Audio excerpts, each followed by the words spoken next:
years, hardcore gamers have pushed the limits on what's humanly possible in video games. From exploits that complete entire Mario Kart races in under 15 seconds to insane Trackmania shortcuts that even those who compete via illegitimate means could not beat.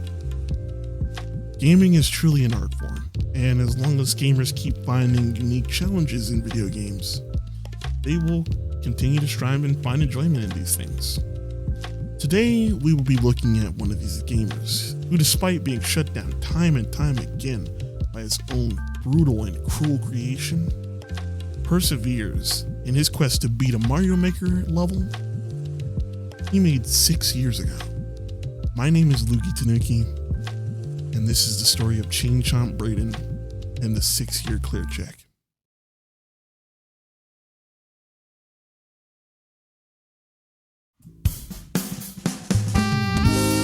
Now, Braden was no stranger to competitive gaming.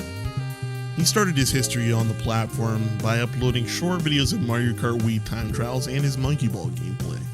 Both games he was very skilled at. This was the most common content on his channel until the fateful day of October 8th, 2015, where Braden would pick a new game of interest to add to his channel.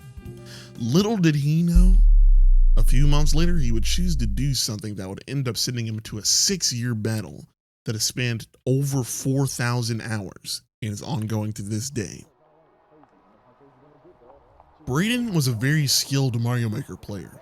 Within the first month of him joining the Mario Maker community, he would create a level that even the most skilled Mario Maker players would struggle with. The level, fittingly called Extreme Sadistic Torture World, had a full 7 minutes of playtime, and one single mistake could end up being the difference between a successful and triumphant run and a sad, disappointing failure. The level had some of the hardest Kaizo tech at the time, such as really precise Yoshi ditches into spring drops to insane tech that I don't even know what to call. Needless to say, he made very hard levels, but even that level only took 74 hours for him to complete. Braden wanted something harder. He wanted something almost impossible.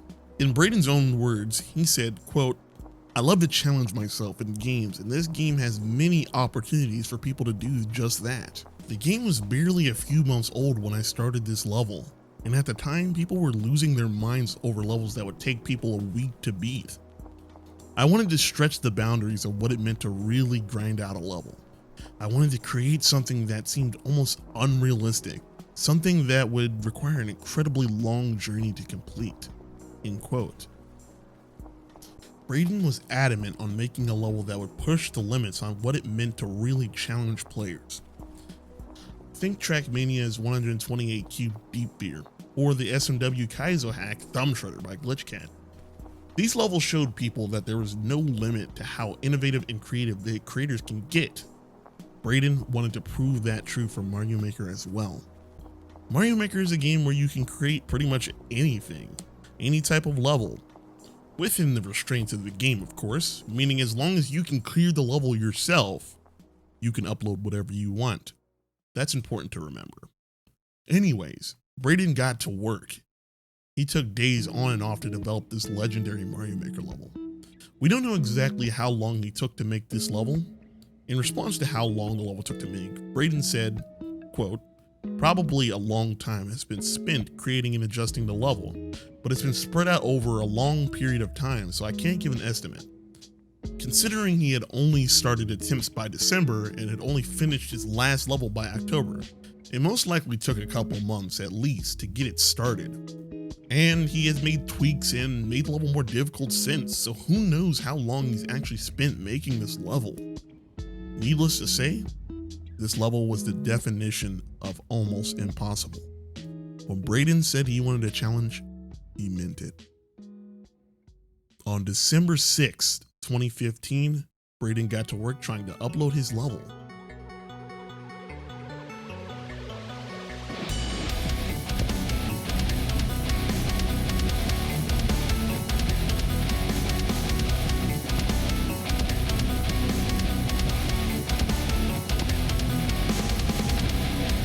Remember what I said earlier about how you had to clear the level in order to upload it? That part was going to be difficult. The level itself used the entire in-game time in its creation, meaning the level was around 8 minutes of pure gameplay long. Braden says, obviously this is an extremely difficult level, but let me use an analogy to put things into perspective. Imagine two different Kaizo levels, Kaizo A and B. For the sake of this analogy, let's assume that both levels are exactly the same difficulty and each are about a minute in length.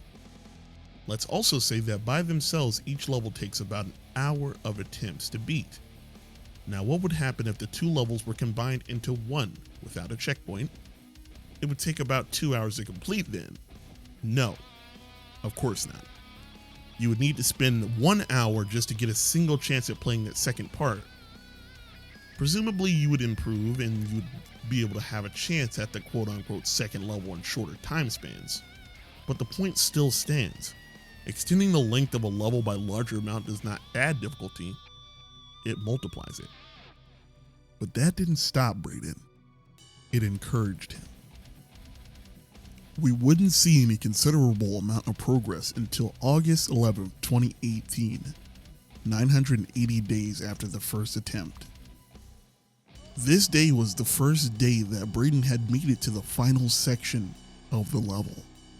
Braden had made it past the prior 4 sections before the final, and although this attempt was cut short due to a small mistake, Braden knew it was possible and he wanted to prove it. Exactly 20 days later, on day 1000 exactly, the axe would make its first appearance, marking the last trick before the end of the level. The final trick of this level is a short shell bounce into a midair, into a part which Braden would damage boost through some spikes into the end. For those of you who are familiar with Mario Maker, I'm sure you guys know which trick Braden would choke on the most. The midair. For those of you who are not familiar, I will explain what a midair is. A midair, or a midair shell jump, is performed when the player throws a shell backwards and quickly turns forward before Mario's throwing animation ends. The player has exactly 1 frame before the shell is thrown to turn Mario's body forward to successfully complete the midair. The result is that Mario will land on the shell he has thrown, performing somewhat of a double jump. The trick is pretty hard due to precise timing. I'd compare it to SM64's first frame wall kicks, or firsties for short, but a little bit more difficult. There's plenty of different types of midairs, and it's very interesting to dig into the mechanics of how they work, but I digress. For you guys who want more information about midairs, the Kaizo Mario Maker wiki has a page on it, and that you should certainly check out. Anyway, Braden's level already had another midair in it, so what made this one so much more difficult? Well, here's what I think. The midair is different because of the speed required to make it into the hole Braden needs to get into in order to win the level. Because he needs to regulate his speed in order to succeed, the midair's difficulty becomes more about timing than technique. That plus the pressure of it being the last trick in the level. Braden would lose a couple of attempts to this last midair, but we will get to those in a bit. Braden's next closest attempt on December 6th that same year, on attempt 1097, saw Braden miss a shell jump right before the last trick. The community called these close but non-successful attempts yatanai, or nai, the Japanese phrase for you failed or you didn't do it. The next 3 nais would all be due to missing that midair.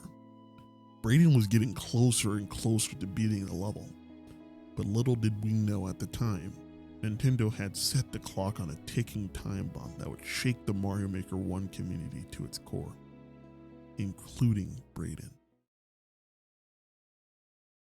In November of 2020, Nintendo announced that they would shut down the Mario Maker 1 servers, along with many other vital features.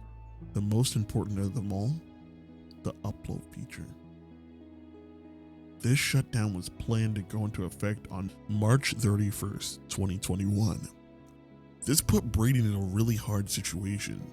Either he had to clear check the level fast, or lose the ability entirely. Braden put down the effort and tried, but was ultimately unable to complete the level before the server shut down. But what if I was to tell you, Braden had a plan for this? Before the server shut down, Braden had somehow uploaded Trials of Death on an alternate account. and promised to make the level code public after he beats the level legitimately. No one knows how Braden may have completed the level. There's much speculation about how exactly it was done, with some claiming he used a hacked Wii U, and some claiming that he just used a dev exit. There's one thing for certain: Trials of Death lived on, and this journey was still on its way. Attempts are still going on to this day. Braden streams almost daily and uploads videos of his closest attempts to his YouTube, with Braden's last nigh on the 29th of April 2022 being the closest yet, only missing the mid-air by a frame or so.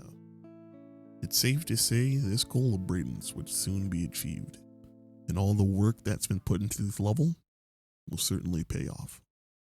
And when that day comes, I'll be waiting to finally tell you guys about the end of this story. But until then, thank you for watching.